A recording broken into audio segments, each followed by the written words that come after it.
records are now open. All right. Probably the reason why you were interested in having this reading is because you're a starseed, okay? And you are not originally from Earth. You've been traversing, different star systems throughout the galaxy, for millions of years. So you were born in 1977, okay? And I always talk about the waves of volunteers. So you're definitely second wave. So you're a system buster, so you come in with that indigo energy, which is always a wonderful energy that especially that we need right now, because we need to have massive change throughout this planet. Okay, so that's what you came here to do. What I picked up with you is I do think you have Vega origins, but you've had lifetimes in Sirius and also in Orion. Okay, so I'm seeing Vega origins, lifetimes in Sirius, lifetimes in Orion, and then for some reason you decided to come to Earth.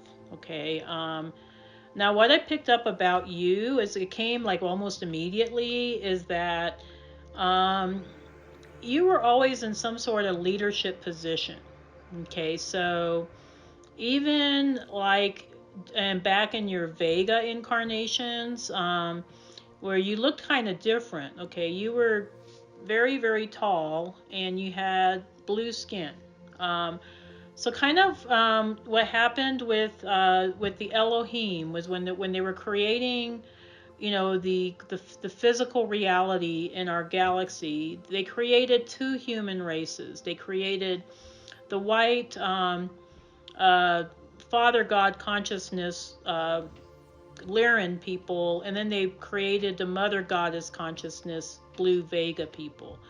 The blue skin genetic actually, I think, turned to brown skin in certain other star systems. Okay, which I think that happened in Orion and maybe on Earth.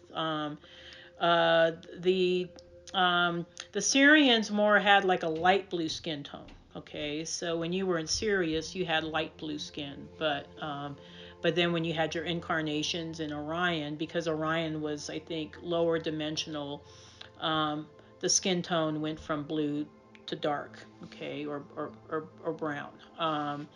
So that's why I think you see so many Vega souls that are darker skinned. Okay, it's because it represents Mother Goddess consciousness, which is yin energy. Okay, now, however, with you, I don't think. I think you're predominantly a feminine oriented soul, but I think you're actually well integrated. Okay, so I think you decided to incarnate as a Libra. Okay, and Libra is actually representation of very well integrated energies. Okay, so they're well integrated masculine and feminine energies, which I think came from some of your Sirius and incarnations. So what I'm seeing initially in the beginning is that I think you didn't have the typical spiritual path at first. Kind of what I'm seeing is I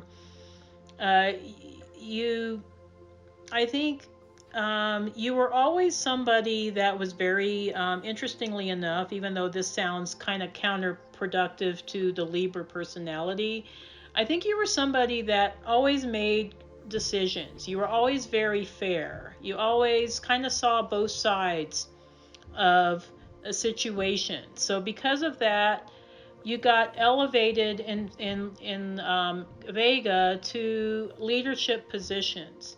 So what I'm seeing is that I think you weren't on the council. I think you ended up joining the Vega branch of the the Vega Starfleet. Okay, so I think you were involved with Vega Starfleet, and you moved up the ranks. Okay, so you started off. You went through the academy, and so the Vega had their own Starfleet. They had their own academy, You went through that. It was, and you went rapidly up the ranks. So I think you've always been somebody that is always very fair, always kind of sees both sides of things, always has, um, always tries to make the best decisions for the greatest good of everybody. Okay, so you always kind of keep yourself and your own desires out of things. You always think about the greater good. Okay, this has always been like a core aspect of your personality. Okay, and it was because of this fairness and this decisiveness that helped you, I think, to elevate to leadership positions. Okay, so kind of what I'm seeing is I think you were a commander of one of the starships.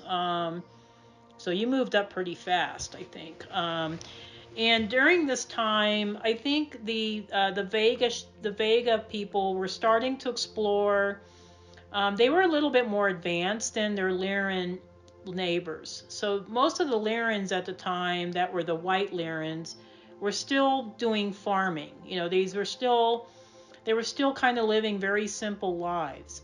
But the Vega people, I think, became, because they were practical and because and I think it was the mother goddess consciousness quality of them. They think of everything. Okay, so they're great organizers. They think of everything.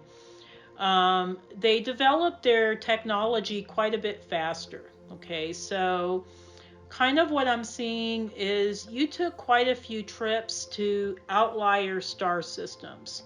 So you were going to Hercules, you were going to Cygnus, you were going to Volsepera. I mean, all these kind of random star systems that were in this certain quadrant of the galaxy.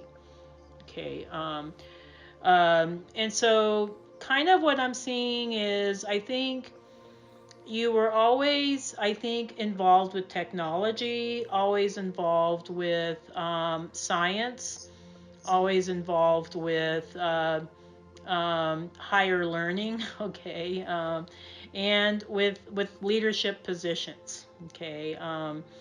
So can I ask what you do for a living now? Are you a technology person, or am I? I was gonna say you probably couldn't have described me any better. Okay. I'm a very, very technical person. Okay. But also inclining, leaning towards the leadership, the technical leadership and innovation. Mm-hmm. That's what I do now. I work for a pretty large company, Mm-hmm. tech firm, and it's kind of my passion, if you want to call it. Sometimes I get less sleep than I probably need to because I'm trying to figure out, a solution, technology-wise. Wow. So.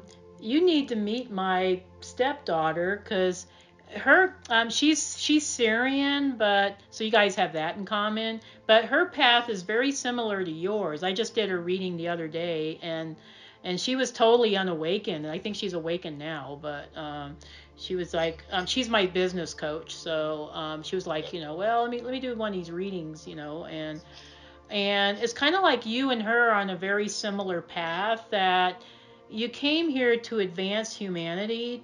You came here to planet Earth to advance humanity, but not through spirituality and healing, but through technology and innovation. Okay. Interesting. Yeah. So I do see a lot of times, some Sirians. I would say your predominant energy is Sirian. Okay.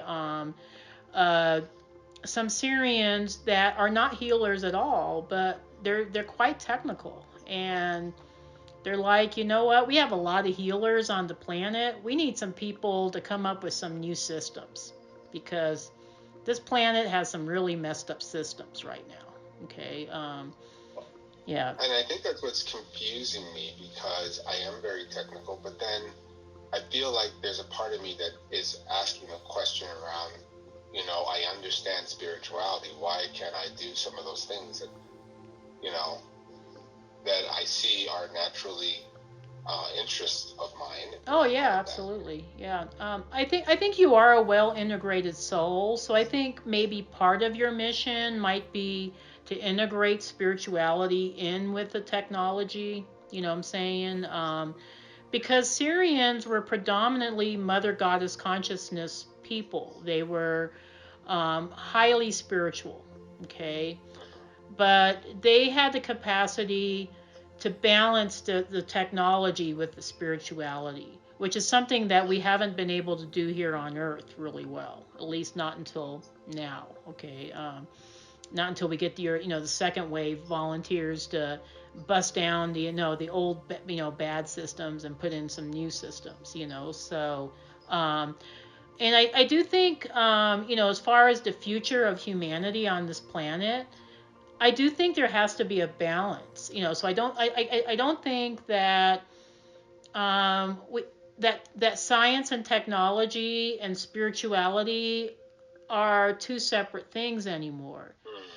You know what I'm saying? It has to be, really well integrated because otherwise we're not going to evolve as a race of beings. It's just we're going to end up destroying ourselves through the technology.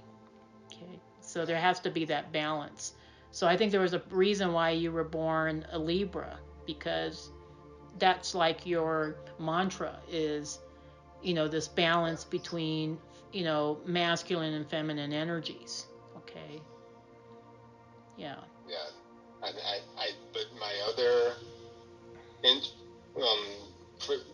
interest or concern is if I know some of the history around technology and the planets, Mm-hmm. and how some of the things essentially may have ruined earlier civilizations. And I also wonder, was that because there was no balance, or because there wasn't that, ability to sort of, integrate the two, right? Yeah. Lemurians and Atlanteans, they all had different ways of dealing with this, and eventually one, may have overruled the other.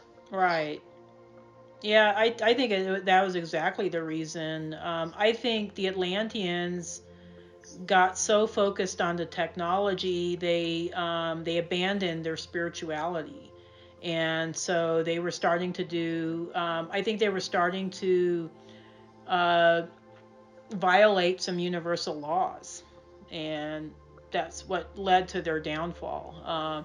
Same with all these other cultures, like the Egyptian culture and the Roman Empire, and all these other cultures that have come and risen and fallen because they've abandoned the spirituality. They were all about, oh, let's just conquer. So it's all this, very this extreme patriarchy. Okay. Yeah. I'm sorry. Go ahead. You mentioned traveling to the outskirts. How did that, when was that just something that was done to explore and see everything else out there? And how did that? I think it was a exploration. So I think because the Vega people and the Lyrians were kind of new humans. I mean, even though their civilization lasted for thousands of years, so everybody thinks like, oh, Lyra was created and boom, the Draconians attacked them and then it just got destroyed.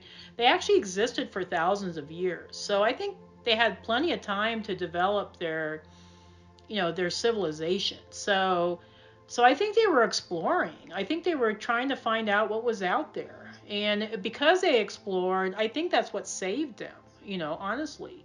Because I think during the wars, when they were attacked, they knew where to go to hide. Okay, so they knew, oh yeah, if we go to this star system, there's some planets out here that we can hide from the Draconians, because the Draconians aren't going to go near here, or maybe they're not aware of this. I mean, so they were advanced people, they weren't primitive, but I think because they had lived thousands of years in relative peace and unity consciousness, I think they were just very unprepared for the Draconian attacks. But I think Vega people, from what I've seen in the records, they were a lot more prepared because they explored more than their Lyran counterparts did.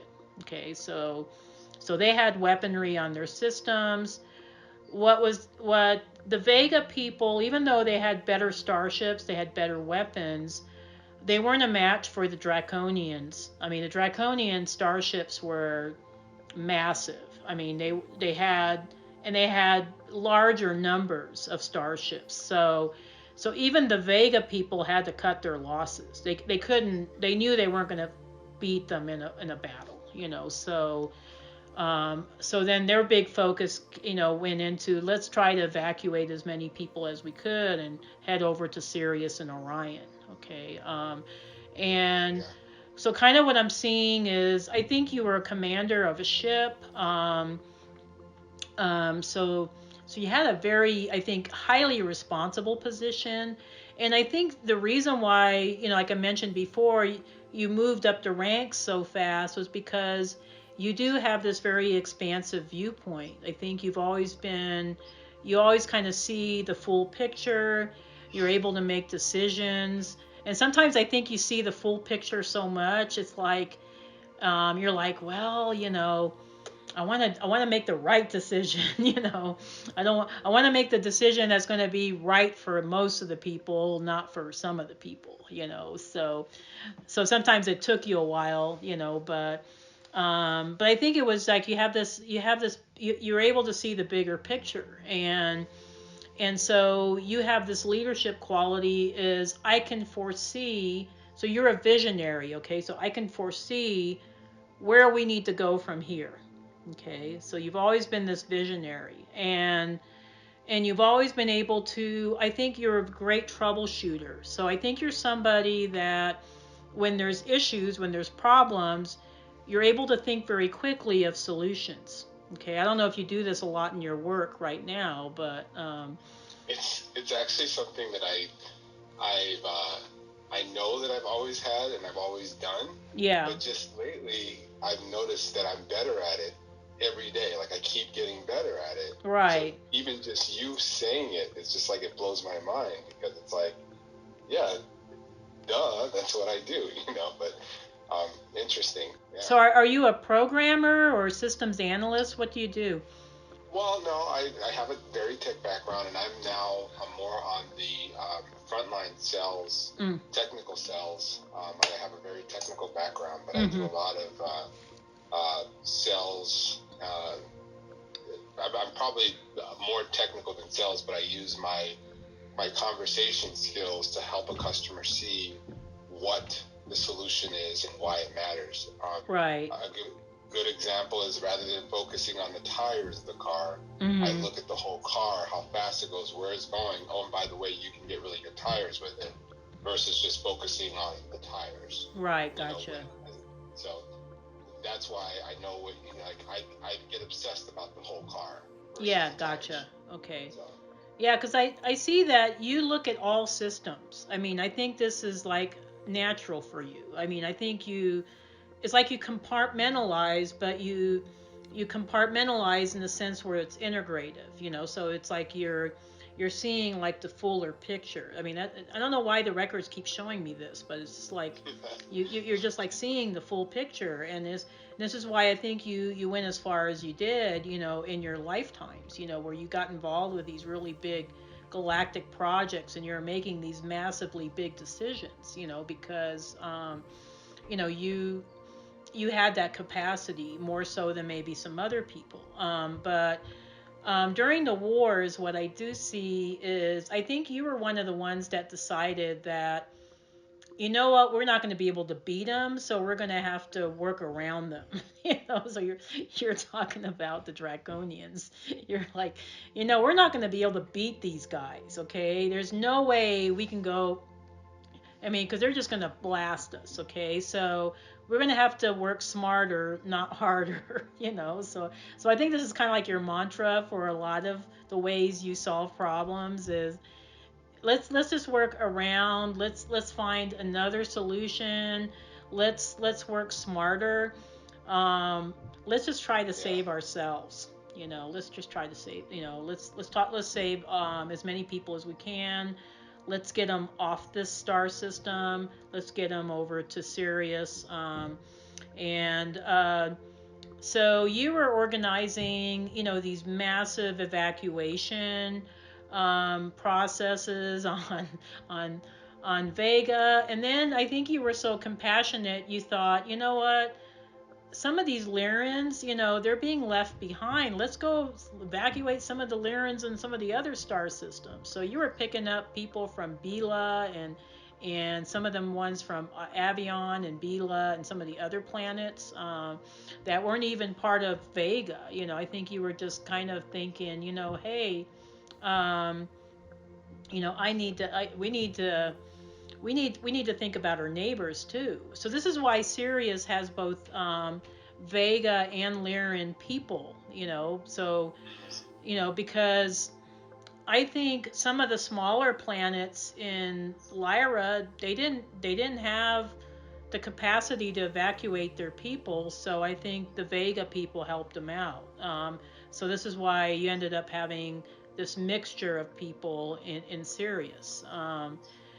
And so, kind of what I'm seeing with you is interesting. You are an older soul than my stepdaughter. My stepdaughter was Sirian. Okay, so she was like, boom, I'm Sirian. I'm going to be revising all these systems. Okay, and she also works in technology, by the way. But you've been around for thousands and thousands of years, even before Sirius was evolved. So it was.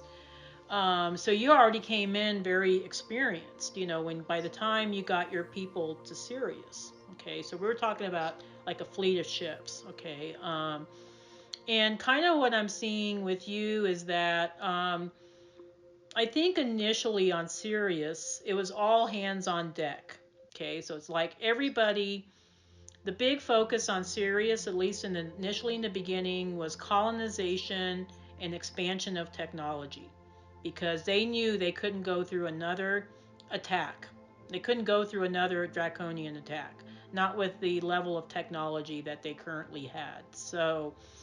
Um, so it was pretty much like if you were a person that was capable of working, you're going to be working in technology. Okay. And I think during this period, there was some Syrians that I think felt kind of out of place because technology wasn't their great love, but for the greater good, they felt like, well, I have to work in this field in order to help develop, the Syrian technology to the point where we can withstand draconian attack. And so one of the first things they worked on was the shielding systems of the planet and of the starships. So they were working on, these energetic shielding systems that was, I think, was generated by, I think, some sort of massive technology that they were working on. And so I think you were overseeing some of those projects initially, okay, and then but I think you were overseeing it for the starships, okay. So it was, so I think it was, there was a group that was working on it for the planets, and there was a group that was working on it for the starships. And because you were connected with the Starfleet, you were involved with and it seems like you're connected with transportation quite a bit. I think you feel most at home around like transportation devices. I don't know, but uh, like if it's like if it's I don't know. It's like if it's something to do with movement and with exploration, that's what you're about. Okay. So you were never going to be involved with like home-based technology because that's not what you're about. You're all about expansion and exploration. Okay, so this is what you were always interested in. And so I think after Sirius was starting to get really developed, so this would be Sirius A. Okay, so most of, I think, the Vega and the Lyran people ended up inhabiting the planets of Sirius A, because Sirius B was already inhabited. It already had, the Namo people. So they wanted to, have their own space. So, and actually, Sirius was one of the most was one of the first well integrated societies. So, the Sirian people decided that, you know what, we're no longer going to have Vega people and Lyran people. We're going to become intermarried and intermixed, because that's where we're going to be the strongest. So we're going to combine, as one race. Okay. And this is what I think made Sirius so great, because they were so well integrated. So they had the Lyran qualities, the masculine qualities from Lyra, and then they had the feminine qualities from Vega. And so this is why I'm saying I think you're a very well integrated soul. Okay. And kind of what I'm seeing that you did is, I think some of the missions you were on, some of them were scientific. Okay, because the Sirians realized early on that, you know what, we've lost a lot of information during the Vega, Lyra wars, and we need to collect information, because knowledge is power. So the Sirians were very smart people. They knew that the more information they had, the more powerful they were. And so they went on. I think they spent generations going to different star systems to collect information. So they were kind of continuing what they were doing in Vega, but even expanding beyond it. So they were going to Orion, they were going to Procyon, they were going to all these star places, collecting information, interfacing with different star races, and they even visited Earth. So Sirius is actually. What happened to the Draconians? The Draconians started settling in Orion. Okay, so they did settle, but they settled somewhere else. Okay. Yeah, I got it. And some of the Draconians, there was a few of them that actually settled in Sirius C. So initially in Sirius there was some conflicts, and then Sirius C got destroyed, and Nibiru ended up getting shot off towards Earth, and yeah. So I think there was some of them. I think some of them stayed in Draco. Okay, but some of them decided, you know what, we're going to expand into Orion, because it's the biggest constellation, and it's going to be a vantage point for us. Okay. And so I think the Sirians were aware of this. I think they were aware, and actually there were some groups from Vega that ended up in Orion, but most of the Vega groups that were in Orion was in the belt stars. So the belt stars was like the humanoid good zone. Okay. And then you had your outlier Orion star systems that were all reptilian outposts. So that's why there was so much conflict in Orion, because you had your freedom fighters in the belt stars that were constantly fighting against the gray alien and the reptilian outposts. So that's what happened to the Draconians. So they were still trying to conquer systems. Okay. And I guess for some reason they chose Orion. I think probably because it was the biggest constellation. It was a kind of a vantage point for them. I think, you. So you did the scientific projects for a while. So you had spent some time on Earth even before you incarnated on Earth.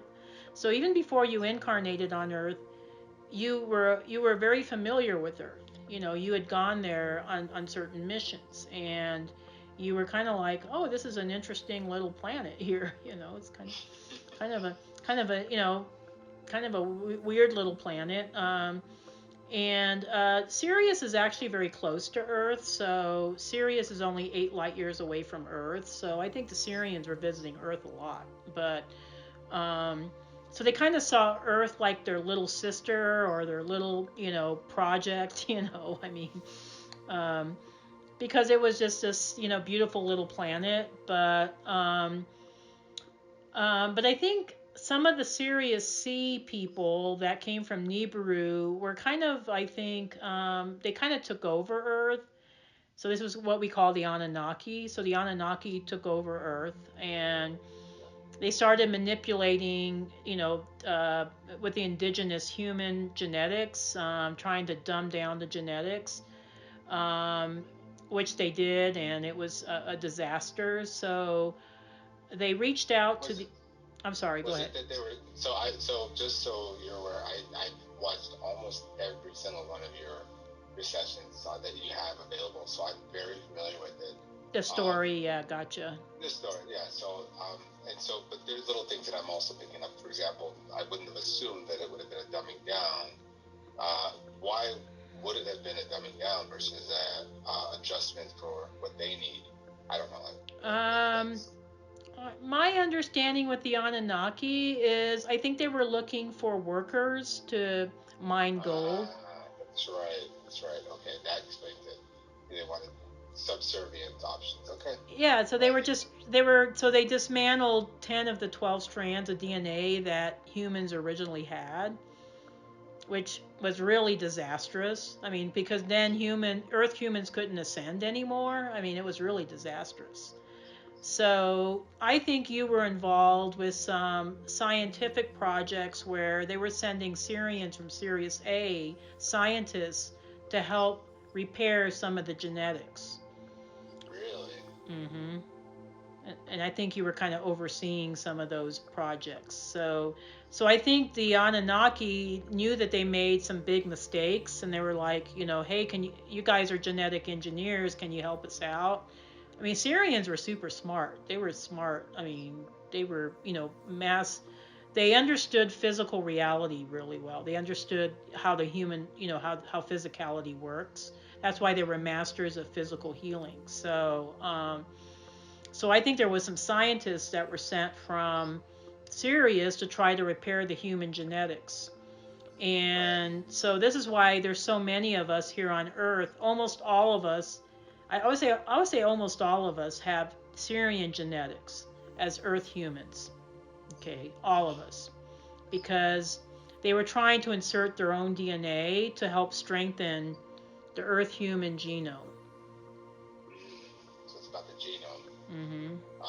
So we as souls are coming in to help elevate the overall Earth human to develop. As exactly. This has been an ongoing project that we've all been trying to, so it's been like this horrible mistake, or I think there were several mistakes. It wasn't just Anunnaki. I think there was, Sure. Other groups that made mistakes too. Um, but so we've been trying to get Earth back on its original template, which was supposed to be the Lyra Vega template. That Earth people are supposed to be higher humans. We're supposed to be at least fifth dimensional. We're supposed to have 12-strand DNA. So we've been trying to get Earth to this point. Okay. So this is, I think, part of your mission. Okay. You're trying to do it from a technological standpoint instead of from maybe the healing standpoint. Okay. Now, this doesn't mean that you're not spiritual. Okay. I think you're highly spiritual. I think most of us are highly spiritual. I mean, most of us that are star seeds and light workers. Why would we choose to be here? If we weren't, evolved, souls trying to help out this little star system, get on track. Okay. Looking at some of your Orion lifetimes, I think as a soul, okay, you chose. I think initially you were involved with some of the. I think as a Sirian, okay, you were involved with some of the Orion Wars because you were trying to assist the resistance fighters. Okay, so the resistance fighters in the Belt Star, so that would be Analam, Analtech, and Mintanka, were fighting for their freedom. Okay, so they became members of the Federation.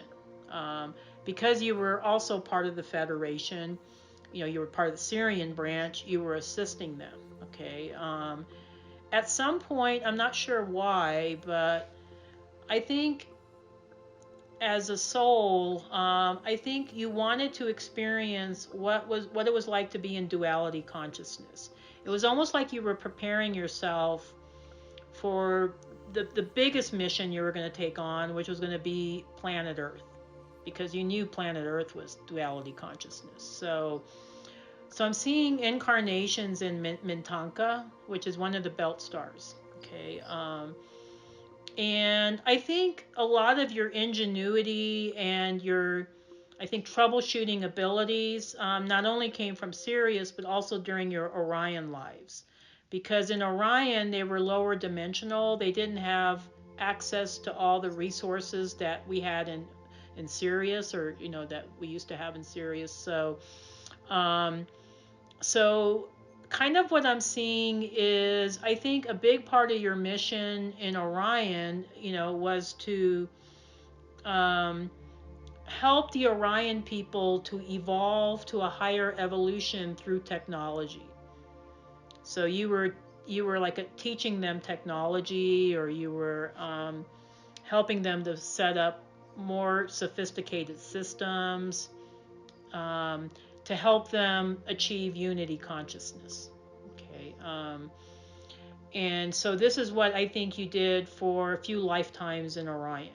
Okay. Then once Orion achieved unity consciousness, so they have come to the light. So now Orion is completely unified. There is no more duality consciousness. There was some negative Orion factions that escaped to Earth. Okay, so they were like, oh, we lost Orion. Let's see if we can, you know, conquer Earth. Okay. And so I think you felt it was part of your mission, like, okay, we were able to achieve unity consciousness in Orion. Let's see if we can do that for planet Earth. Okay. Because you were already involved with some of the Earth projects already. You already knew what was going on Earth. Okay. You knew what was happening there. And you were like, you know what? We need to get Earth back on track, because Earth people are enslaved and they don't even realize they're enslaved. Right. You know? I mean, so in a way, the Orion people were at least aware that they were enslaved, and they were fighting against it. You know, they were, you know, that's just, I think Star Wars is based on the Orion Wars. I always say that, but every time I watch Star Wars, I'm like, yeah, that's Orion. Yep, that was the culture. Yep. But I think a lot of us resonate with the Star Wars, whole series, because it reminds us of lifetimes we've had there, you know, and it's like, oh yeah, we were fighting for our freedom in Orion, and now we're having to do the same thing on Earth. Okay. And it's interesting that you chose to incarnate as a black male, because it's like it's almost like you've chosen to represent a group that has been enslaved for thousands of years here on Earth, and to push past that to create this new integrated society where there is so it's kind of, we're trying to get Earth back to its original template, where there is no separation. Okay. There is no longer that separate. There's no longer white people and dark people. Or like, there's no longer, like in Sirius, there's no longer blue Vega people and white Lyran people. We're going to be integrated. We're going to become one race. So is that why I chose to be? Is it like something that I said, okay, this is the best way to do it if I come in as a black male? Mm-hmm. That's interesting. Yeah, I think because I don't think it would have been as impactful if you came in as a white male.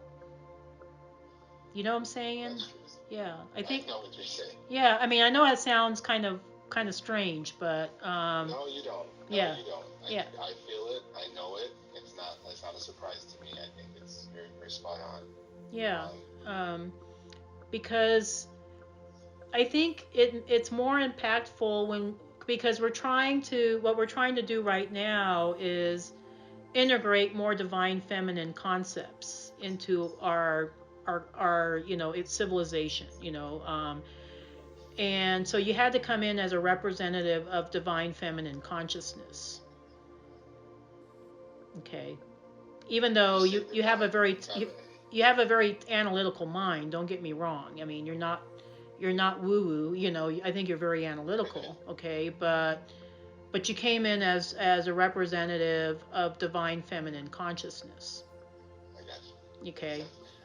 And I think the other interesting thing is I've always felt like I needed to be sort of someone that speaks up for the Black race, almost like they were something's not being told to them, something's being kept away from them, to the point where it's just that enslavement just keeps happening. I know, and they keep themselves enslaved. You know what I'm saying? I mean, I hate to say that, but it's like they have this old programming that they can't break out of victimhood, or they can't break out of their old patterns, because this has been happening to them for centuries. Okay. And when in actuality, back in the Egyptian days, these people were powerful. You know what I'm saying? They were powerful, and they've forgotten it, and so I think it takes somebody like you that remembers, because so you remember, maybe you don't remember all the details. That's why you have a reading with me, but you remember that, hey, I'm a starseed. Hey, I'm here on a mission. I'm here to help. Not just, obviously you're here to help the Black people. I mean, you're here to help them, but the entire human race, so, which includes, all of us, so I think this is why you came in the form that you did, because I think it's a lot more impactful. Okay. And you knew that as a soul.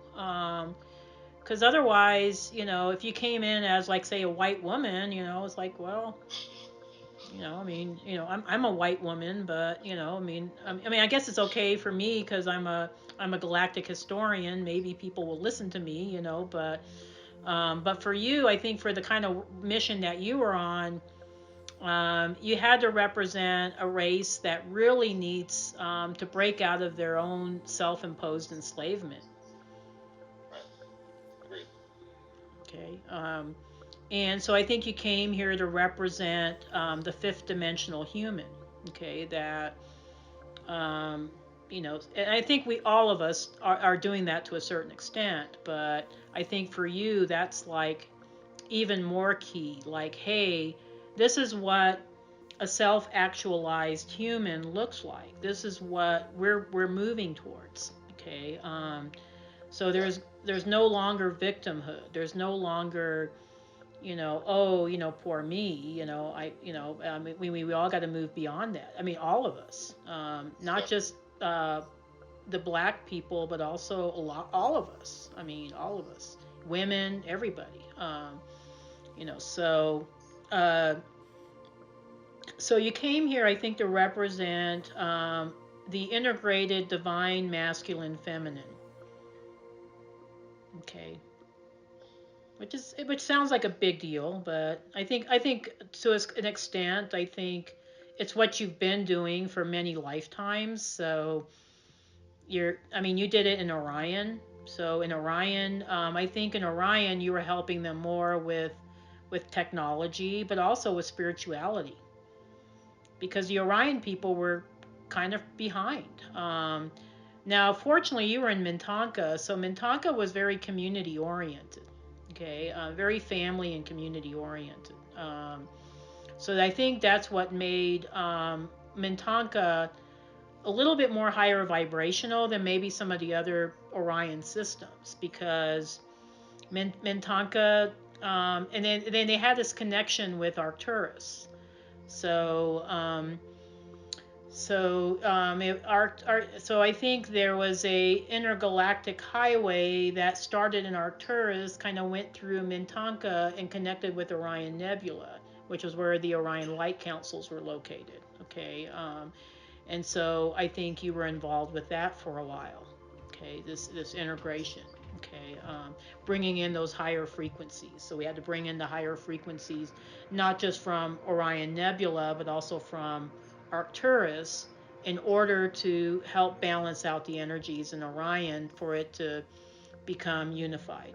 Okay, I think in a way you're going to be doing that, maybe on a not on such a galactic level here on Earth, but maybe help bringing these different factions together, like integrating masculine and feminine, light and dark. Uh, so let's look at.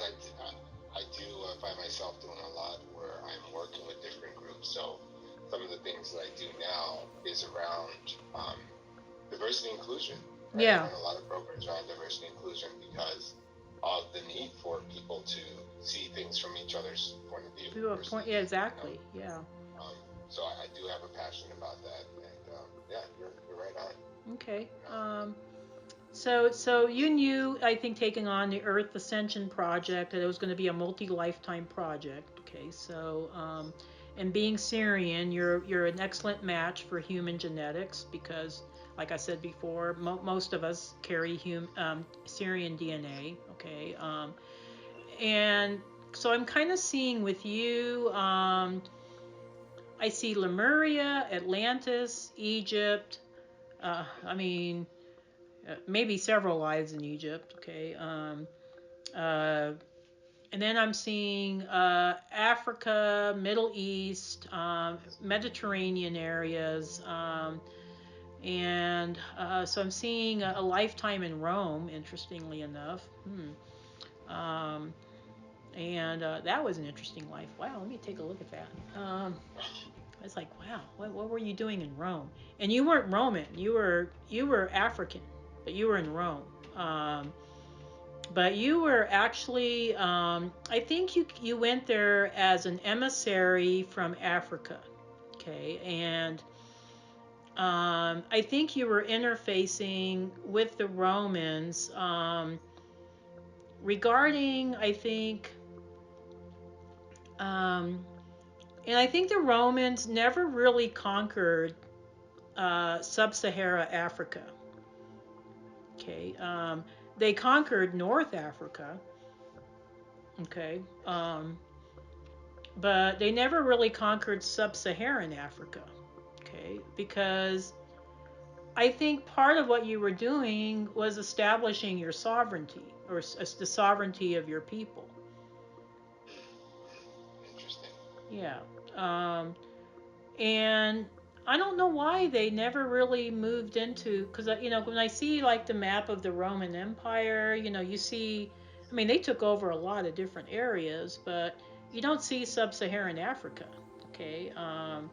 And I think it was because I don't know, maybe they thought it wasn't worth, I don't know. I mean, I have no idea, but I know they conquered northern Africa. Especially Morocco and Libya and those northern parts of Africa. But well, I think one question that kind of spurs off of that has been a question I've discussed with my colleagues back in college, which always comes up. And it might be a silly question to ask, but it was: did black people come first, or did white people come first? And how did? And no, exactly. Was it? Did one conquer the other? Did the other conquer the one? I don't know if there is such answer to that. Yeah, that is a really. I honestly believe humans were a composite of 22 different star races, and I think that's why we see such diversity here on this planet, because it seemed like for a while we had Cro-Magnon man and Neanderthal man, and these were like early humans, and then all of a sudden, boom, we get Homo sapiens. Okay, it's like, how did they develop Homo sapiens that quickly? Okay, yeah. I think it's because of extraterrestrial intervention. Intervention. Yeah. And so I think African people have genetics from Sirius and Orion. Okay. So when I look at, people's lineages, I always say, oh yeah, Africa is Sirius and Orion. You see a lot of influence from that. And most of the northern Europeans was mostly Lyran and Pleiadian, so you see those genetics there. And then you got, some Andromedan and you got Andromedans in Southeast Asia and, maybe some other locations. But Yeah, kind of, see, I mean, you kind of answered the question, because I just wanted to state that because I know that's something that in the black community comes up all the time. Like, Jesus was a black man, and all of the earth originated from Africa. And I hear that so often. Um, being in the black race, it's something that people sort of. oh yeah, I've heard that too. Yeah, I've heard it You know, too. And it's kind of funny, when I look at the history of the galaxy, I actually think Vega was developed before Lyra was. That's why they were so much more advanced. and Vega, remind me of Vega was it the With one? Mother Goddess consciousness, it was where the dark skin races originated from. Okay. So I think Mother Goddess consciousness was developed before Father God consciousness was. Right, and I think the question that came up was why the black skin, why the blue skin, why the dark skin versus the light skin, and was there some sort of benefit from having one or the other, right? That was something that constantly came up with a colleague of mine, stating that because you have darker skin, there's more. I'll just use the word power or knowledge or whatever. I don't know. Um, I think Or some of it was from extraterrestrial genetics, so uh, I think maybe the blue skin and the Vega people represented Mother Goddess consciousness, more that yin, darker energy. Okay. And the white skinned people represented, the yang, Father God energy. So then when these races dispersed out into the universe, they became intermixed. And so that's, and then sometimes I think their skin tone was influenced by the environment of the planets they were in. Sure. Okay. Sure. Which the blue turning to brown. And Brown, yeah. Yeah. So that's why I think the Andromedans turned blue because their planets had high copper content. So maybe people in Vega-based people in Orion and Earth turned brown because it was just the environment. So. Sure. And I think where African people are at, it's hot in the countries where they're at. So the melatonin, the extra melatonin, helped them. So if they were light skinned, they wouldn't been able to survive, those really hot climates. Whereas the lighter skinned people do better in the north because they're lighter skinned. Yeah, yeah. Well, that's good to know. Yeah. Yeah, And so it sounds like I spent a number of lifetimes in the African continent, Mm-hmm. or Mm-hmm. was that by design? Is that something that we do, or choosing? Okay, I'm going to sort of explore this continent. Yeah. How did that decision? Yeah, that's a great question. Yeah, I think you did choose that. I think as a soul, I think because maybe of the lifetimes you had in Orion, or maybe because you're Sirian based, maybe you felt like I want to concentrate in the areas where there's mostly Sirian Orion genetics. Okay. So that would be parts of Africa, Middle East, um, and parts of the Mediterranean. Okay. So maybe that's why you were concentrating in those areas, and maybe because you knew those were the areas where people were most oppressed. I mean, so you had to understand the human condition there in order to fight against it, or to change it. So it's kind of like almost like a genetic thing. Like you decide, well, I'm needing to understand why these certain groups are more oppressed than others, so I need to experience that as a soul. And then, so this lifetime for all of us is our apex lifetime, because this is where we're going to be, pushing Earth to the fifth dimension, hopefully, so hopefully we'll see the ascension in our lifetimes, at least I'm counting on that. Because it's been long enough. Okay, at least it didn't take millions of years like it did in Orion, but still, it took hundreds of thousands of years on Earth. So we're all ready for Earth to come to fifth dimension already. So I think your mission here on Earth is to help propel the evolution of Earth forward. Okay, and I think part of what you came here to do was to integrate. Uh, spirituality with technology. Okay, so yes, you're always going to be technological. You're always going to have that as your focus, but you're not going to abandon your spirituality. Okay, you're going to be integrating it. Okay, and that's the direction that I think Earth needs to go to, where spirituality and science are no longer two separate categories, where it's going to be integrated. Okay, and I'm not sure exactly what that's going to look like for you, how you're going to do that. I guess that's what you and your guides need to figure out. But Well, I'm super passionate about that, so I think part of me is trying to figure out how do I overcome the stigmas of society that says you can't do that without looking a little bit foolish. oh, I know. Gosh, I know that real. I have a background in science too, so um, when I started doing, I guess the work that I'm doing now, I was. That's why I came up with my name Debbie Solaris, because I had to keep my woo-woo side of myself separate from my 3D part of myself, and until I retired. And I was like, I don't care, I'm gonna be I'm gonna fly my Starseed freak flag. I'm just gonna be my freaky self, and I don't care what people think. And obviously I've been able to do that, but I think you'll find a way. And I think you being in the physicality that you're in is actually going to go far. Okay, because I do think people are going to listen to you. They're going to be like, wow, this beautiful black man is talking about spirituality. I need to listen to him. Okay, I need to listen to this guy.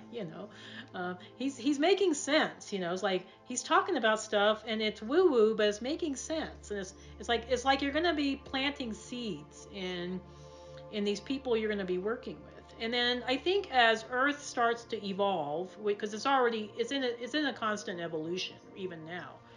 I think more and more people are going to be waking up, and they're going to be open to those ideas. It's no longer going to be this separate. Like, oh, we just need to focus on technology and that's it. It's going to be, hey, if we need to become very well integrated, very evolved race of people, or here on this planet, we have to be evolved on all levels, not just technologically. Agreed. Now, I always wonder about my siblings. So I'm one of six, I'm one of seven, and so I we're really close as a family ever since my dad passed. So I always wonder, is there some sort of tie with them in terms of a mission, or is it just a happenstance that they're my siblings? I do think in many families today, there's at least several star seeds in each family. So maybe not all of your siblings are star seeds, but maybe some of them are. And maybe you have a contract to work together on this mission that I think all of you agreed on. So I think a lot of us choose to have ongoing contracts with certain individuals that are part of our soul family. And so sometimes we'll choose to incarnate into Earth families, but there'll be several of us that are like, you know what, I think this family's good. We'll incarnate in this family, and we'll have a contract. And so I can't say if all of your family are starseeds, but I would guess some of them are. Okay, and you probably know which ones are. You probably already sense which ones in your family are starseeds. They're the ones that are more expansive thinkers. Okay, usually. Yeah. Yeah. And the ones that I think are looking for evolution for a better future. Yep, I agree. Yeah. I also used to have a constant, this is something I want to share with you. Okay. A constant dream when I was little where I was underneath a porch. And underneath that porch, it was lit up, and I couldn't get out of that porch. Like you had the porch and you had the steps that go underneath the porch, and that front door porch had a mesh wood in front of it, and I was underneath that. And I always wondered if it was just a dream, or if it was a recollection of a past memory, where I got stuck underneath that porch, or just a symbolism,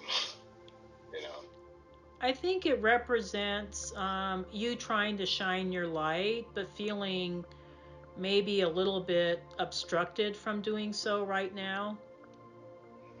And was this like a reoccurring dream that was occurring all the time? When I was little. When I was little, yeah. Yeah. I think it was you I think being very aware even when you were young that I'm here to shine my light. I'm here to awaken people. I'm here to so the light represents awakening, or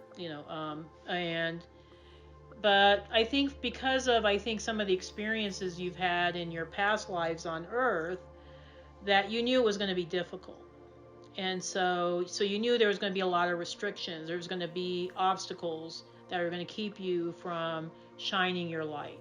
Okay. You even mentioned it yourself, like, I don't know how I'm going to integrate spirituality in the work that I do without sounding foolish, so so you even admitted that yourself, that, I want to shine my light, but I don't know how I'm going to do it. Okay. But, so I would like to see you have like a lucid dream where you could have this dream again, but bust through the porch, just kind of bust through it, and maybe you can even have like a guided meditation around that. Like, I'm going to bust through the porch and I'm going to shine my light. I don't care who sees it.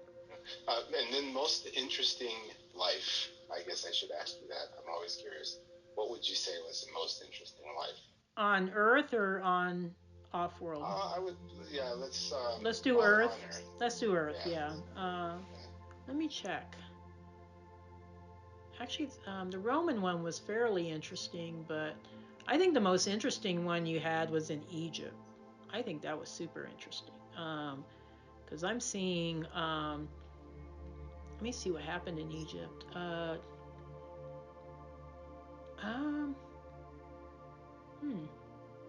Oh, this is really interesting. I'm seeing you were a prince. So you were the son of one of the pharaohs, and you were traveling. I think you were traveling to different parts of Egypt, trying to integrate Egypt, because before it was kind of like separated from Lower Egypt and Higher Egypt, and then there was the Alexandria, the Delta area of Egypt. So I think what you were working on was trying to integrate Egypt as one big, instead of having all these different sections. And so you were the one that was actually traveling and talking to people, and I think this is kind of a precursor to what you're going to be doing in this lifetime. Okay, and I'm seeing that you oftentimes. I think people were very responsive to you, and I think you had a lot of support, but sometimes you ran across a lot of opposition. And because I think there were certain factions that liked things the way they were, and so you had to use your persuasive qualities to try to talk them into seeing the bigger picture. Okay, so It's exactly what I do like every other day. Yeah. And it's just it's interesting because it's almost sort of developing this relationship of helping people think outside of the box. I hate saying that term, but that's what it is. Oh no, it is. Yeah, I mean, because I think people get comfortable in the box, and it's like, well, the box is restrictive, and you don't even realize how restrictive it is. It's like, get outside the box, and and then let the light shine. And so kind of what I'm seeing too is I think people saw you as the representative of Horus. So you were like, they saw you, and I'm getting chills as I'm talking about this. So this must be really relevant. So Horus is like your alter ego, okay? So they saw you as the human representation of Horus, who Horus was kind of like he was the son of Isis and Osiris, both beings that originated from Sirius, okay? And Osiris representing masculine, and Isis represents feminine. So again, this is your archetype, that you came to represent the integrated divine masculine and feminine. It's amazing. So you should get like a necklace with Horus on it or something. Like this is my archetype. This is what I came to represent, right? It's like. Well, I've always had a connection to Egypt, whether I realize it or not.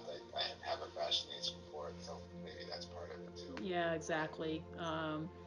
Actually, I think I have a necklace with Horus, because Horus is an archetype that I relate to too. So I have one with Horus on it. So I wear it sometimes when I'm trying to bring.